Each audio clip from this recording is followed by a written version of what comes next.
Welcome to EduCasts, home of EduCasters.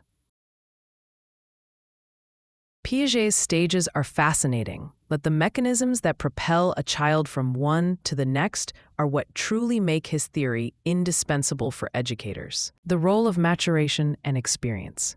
Piaget believed that movement through the stages is a product of four main factors: biological maturation, experience with the physical environment, experience with the social environment, and most importantly, equilibration. Biological maturation simply means the brain needs to be physically ready. Experience with the physical environment, i.e., touching, playing, exploring, provides the raw data necessary for building schemas. Social experience, interacting with others, introduces new perspectives and information, often leading to disequilibrium. The constructivist mandate. Piaget's theory is the cornerstone of constructivism, the educational philosophy that argues learners actively construct their own understanding and knowledge of the world through experiencing things and reflecting on those experiences. The teacher's role, under this mandate, is not to deliver knowledge, but to facilitate its construction. They are less like a lecturer and more like a guide, creating the conditions for discovery. This fundamentally changes the nature of the classroom. The focus is on process over product, understanding over rote memorization, and inquiry over instruction.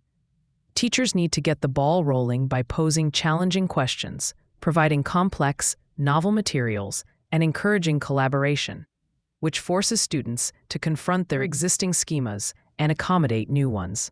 Educational implications in practice. The Piagetian classroom. If a school were to go all in on Piagetian principles, what would that look like in practice? It boils down to three core tenets: readiness, active learning, and individual difference. 1. The principle of readiness. The concept of readiness is arguably Piaget's single most influential contribution to education.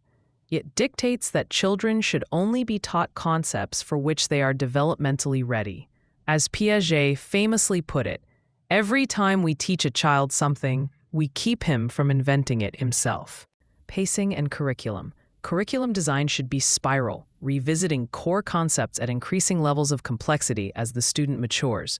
You start with concrete examples of volume in the concrete operational stage, filling jugs, and move to abstract formulas for volume in the formal operational stage. This ensures students aren't running into a brick wall with material they simply can't process yet. 2. Active learning and discovery. A Piagetian classroom is not a quiet place where students sit passively and take notes. It's a hive of activity where students are constantly interacting with their environment. This is often termed discovery learning. Manipulatives and experimentation.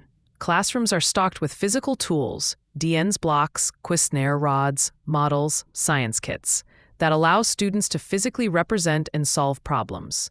Learning multiplication isn't about memorizing tables. It's about physically grouping objects to see why 3 times 4 equals 12. Problem-based learning, PBL. Teachers present authentic, real-world problems that spark the student's natural curiosity and necessitate the construction of new understanding. The teacher doesn't just hand over the solution.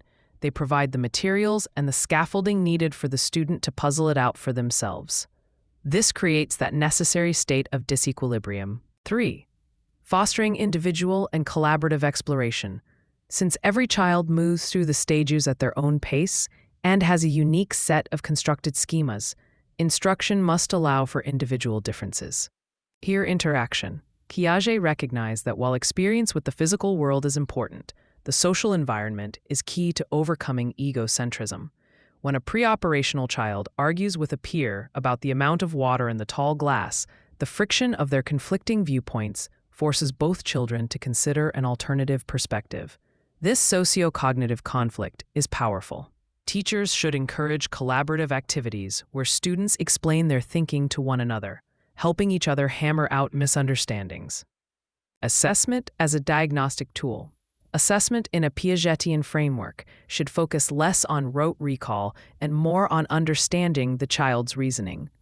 Asking a student why they got the answer, instead of just what the answer is, tells the teacher which stage of thinking they are operating in and where the specific cognitive breakdown occurred. This allows the teacher to tailor scaffolding precisely. While Piaget's theory provided the master key to educational reform, no theory is without its critics, and subsequent research has forced us to take a second look at some of his claims. Underestimation and stage continuity. The most common critique is that Piaget underestimated the competence of children, particularly infants and preschoolers. Modern research, using more sensitive methods like habituation and violation of expectancy tasks, has shown that babies develop object permanence much earlier than Piaget thought. Similarly, children can overcome egocentrism and demonstrate conservation if the task is simplified and made more personally relevant. Furthermore, critics argue that development isn't as neatly segmented into 4 distinct stages. While the progression is generally correct, the transition from stage to stage is often more fluid and continuous than Piaget's rigid model suggested. A child might operate at a concrete operational level for one subject, like math, but still struggle with pre-operational egocentrism in a different context, like social skills. Development is domain-specific. The missing piece: culture and social interaction. Another significant critique comes from Russian psychologist Lev Vygotsky, whose sociocultural theory is often pitted against Piaget's. Piaget emphasized the child as a solitary scientist. Vygotsky placed far greater emphasis on the role of culture, language, and social interaction. Vygotsky's concept of the zone of proximal development, ZPD, the gap between what a learner can do independently and what they can achieve with guidance, suggests that learning drives development, directly challenging Piaget's claim that development must precede learning. Modern educational practice, recognizing that both psychologists hit the nail on the head in different areas, tends to blend the two approaches. A teacher might use Piaget to determine a child's developmental readiness, what they are equipped to learn, and then use Vygotsky's ZPD to apply the optimal scaffolding through social interaction and language to guide them to the next level. Piaget's cognitive development theory remains the towering intellectual framework upon which much of contemporary American education is built. While subsequent research has refined the details, pushing back on the exact age ranges and acknowledging the fluid nature of stage transitions, the core truth of his work holds firm.